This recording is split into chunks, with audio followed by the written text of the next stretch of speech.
बिस्मिल्लाहिर्रहमानिर्रहीम। अस्सलामु आलैकुम everyone, welcome back to my channel Arisha's home recipe. আজ আপনাদের জন্য শেয়ার করব ঔষধি গুণে সমৃদ্ধ কালো জিরার ভর্তা।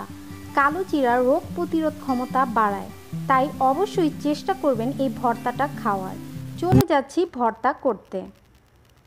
কালো জিরা ভর্তার জন্য এখানে আমি হাফ কাপ কালো জিরা নিয়েছি, 6টি শুকনো মরিচ নিয়েছি আর 4টি কাঁচা মরিচ নিয়েছি। শুকনো মরিচ কাঁচা মরিচ যদি দুটোই ভর্তাতে দেওয়া হয় তাহলে ভর্তার টেস্টটা অনেক বেড়ে যায়। আর নিয়েছি 1/4 কাপ রসুন কুচি আর হাফ কাপ কালো জিরার জন্য হাফ কাপ পেঁয়াজ কুচি। আর নিয়েছি কিছু ধনে পাতা কুচি। ধনে পাতা কুচিটা আপনারা ইচ্ছে করলে স্কিপও করতে পারেন। প্রথমেই আমি কালো জিরাটা একটা প্যানে হালকা একটু ভেজে নিব। একটা প্যানে আমি কালো জিরা নিয়েছি আর চুলার আঁচটা থাকবে মিডিয়াম লোতে, এবং এটা আমি লো আঁচে ভেজে তুলে নিব। এটা কিন্তু হাই হিটে ভাজা যাবে না, তাহলে এটা পুড়ে যাবে। আর জিরাটা যদি পুড়ে যায় তাহলে কিন্তু ভর্তাটা পুরাই তেতো হয়ে যাবে, তাই এটা ভাজাটা খুবই ইম্পর্ট্যান্ট। আর কালো জিরাটা যেহেতু কালো, তাই এটা ভাজা হয়েছে কিনা এটা বোঝা উপায় হচ্ছে 2 থেকে 3 মিনিট ভাজবেন। আর ভাজার পরে আপনি একটা এর সুঘ্রাণই পাবেন নাকে, তখনই বুঝতে হবে এটা ভাজা হয়ে গিয়েছে। এটা খুব কড়া করে ভাজা যাবে না। কালো জিরা ভাজা শেষ, এখন আমি এটা একটা পাত্রে তুলে নিব। 1 টেবিল চামচ সর্ষের তেল দিয়েছি। এখন আমি শুকনো মরিচগুলো একটু ভেজে নিব। ভর্তা তৈরির সময়, যে কোনো ভর্তা করার সময় অবশ্যই সর্ষের তেলটাই দেওয়া ভালো।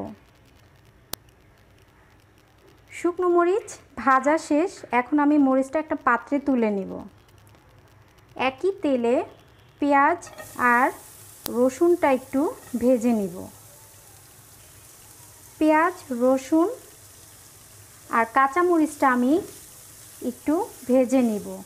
একদম বাদামি করে ভাজবো না, হালকা একটু ভেজে নিব। পেঁয়াজ রসুন ভাজা শেষ, এখন আমি আর ভাজবো না, একটা পাত্রে আমি এটা তুলে নিব।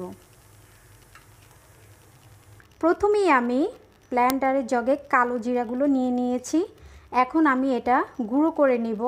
আপনারা চাইলে শিলপাটাতেও বেটে নিতে পারেন, আমি এটা ব্লেন্ডারেই করব।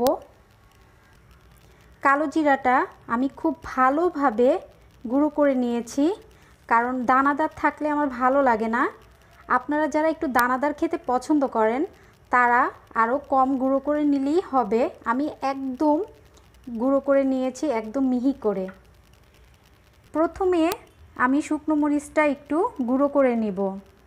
মরিচটা গুঁড়ো করা শেষ, এখন আমি বাকি উপকরণগুলোও দিয়ে দিব। পেঁয়াজ রসুন আর ধনে পাতা আমি একসাথে দিয়েছি। এখন এটা আমি ব্লেন্ড করে নিব। হয়ে গিয়েছে। এবার আমি কালো জিরাগুলো যে আগে গুঁড়ো করে রেখেছিলাম সেটা দিয়ে আবার একটু সবগুলো একসাথে মিক্স করে নিব। এখন স্বাদ মতো লবণ দিয়ে দিব, দিয়ে আমি আরেকটু মিক্স করে নিব।